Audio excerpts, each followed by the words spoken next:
Okay. From the Panthers, we have head coach Paul Maurice. Please raise your hand and wait for the mic. We'll start front right.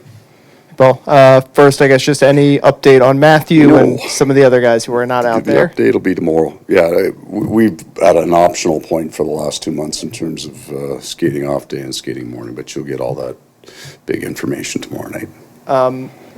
Obviously, depending on who's available and just in this situation. You're going to ask it anyway, right? So this is where the side door is open. Kind of. Is that what we're thinking? Okay. The idea, everyone says guys got to step up, right?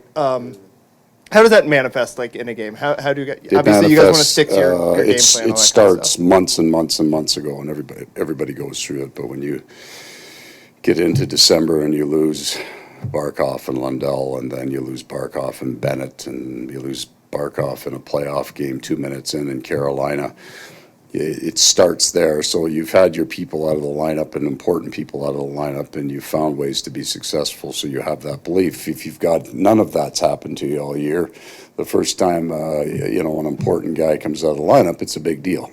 But being that everybody's playing tomorrow as of today, we wouldn't have to worry about that.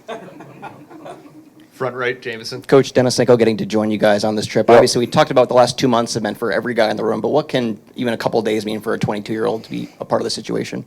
Yeah, you feel it. So we've got I always call them the Black Aces. We got a group of guys that have been with us all playoffs, and they've been watching the games, and they've been around. So now they get into that kind of inner circle. And what's important, whether he plays or he doesn't, when you're traveling with that group of 25, you get to see how they interact with each other, how they treat each other, what it's like when you get that group close-knit, and they get to see that as normal and that is right. So whether you play or not, you get to learn.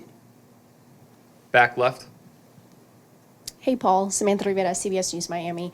We've heard from the guys how they like to keep loose. They have a poker group going on. They pull pranks on each other. What do you do to kind of stay calm before a big game like this? Meditation, yoga, anything like that?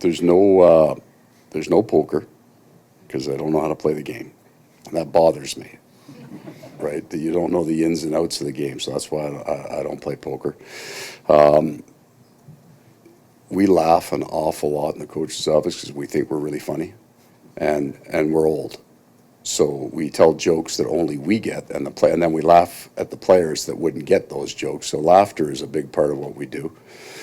Robbie Tallis is responsible for most of the practical jokes. There is a milk carton in the coach's office with one of the coach's faces off it. Have you seen this person? Because he left an hour before everybody else one day, so we've been grinding that. We got name tags. Hi, my name is Jamie, because Jamie gets to the rink, 4:30, 4:45. He's got a 2-hour workout done by the time anybody sits down, and he's always the last guy to leave, so he had to go do something one day, and so he had a little name tag. Hi, my name is Jamie on it. So we're stupid.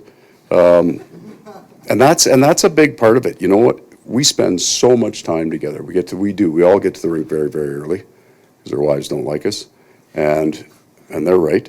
And then we stay a long hours. So we spend this. There's 8 of us in the same room. So when I got the job in Florida, they had this kind of catacomb coach's office. Everybody had their own office in the main room. So we pulled all the walls down. There's one office in mine, but the doors, it's right to the main office, and it's right.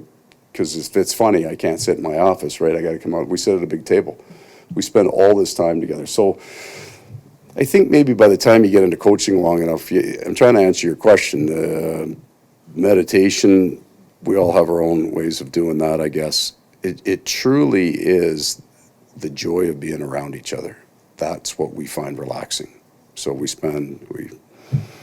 have breakfast together every morning, wait for somebody to say something silly, and then they get jumped for it for the rest of the day. It's a nice place. The players have a team, and they get to keep that, but the coaches have a team too.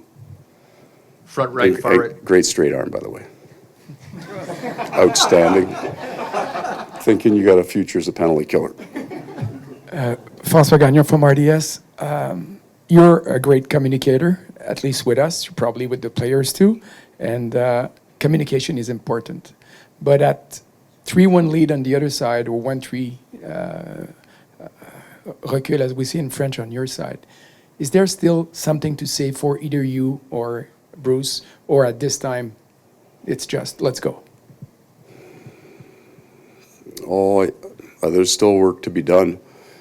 The smallest part is the X's and O's and adjustments. So there are some things that we want to see slightly different in our game, and that idea has to be communicated. But the mindset of your group, and I've said before, that room is theirs. They run that room. But prepping that mindset, you get to know them a little bit. What you say to them, in my opinion, is very important. It's what we do for a living.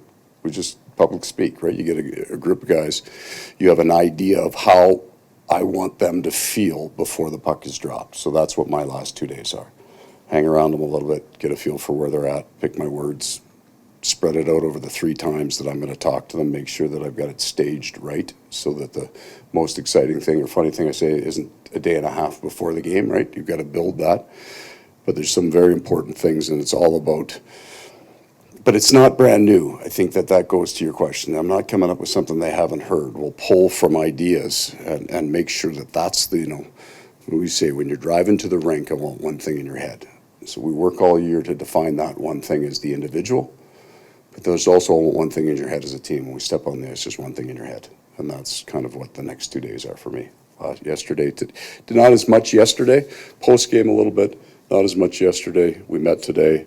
We'll have 2 interactions, kind of main group interactions tomorrow. We'll take 2 more questions. Front right. Thanks. Greg Wyshynski, ESPN. Just 2 quick ones on Matthew. One, did he travel? And then 2, you kind of left the door open the other day when we talked to you about maybe a couple days off being some improvement to whatever he's dealing with. Have you seen any? I saw it on the plane yesterday. Our last question, back right. So, Coach Maurice, user from Wiley, Finland. How do you see Anton Lundell's play game so far during this final round, and especially his improvement as a top forward, as a top center? Thank you. Well, I won't make this answer as long as it's going to sound when I start, but go back to the playoffs last year. He was a healthy scratch in the playoffs. To where he is now. Earlier in the year, we were looking for a change, and I moved him up with Barkov on the left wing, and we really liked it, Barkov and Reinhardt. We really liked it. But there was still deference in his game. He was still looking for the big man. He was still playing off Barkov more than playing the game, and there was none of that in his game yesterday.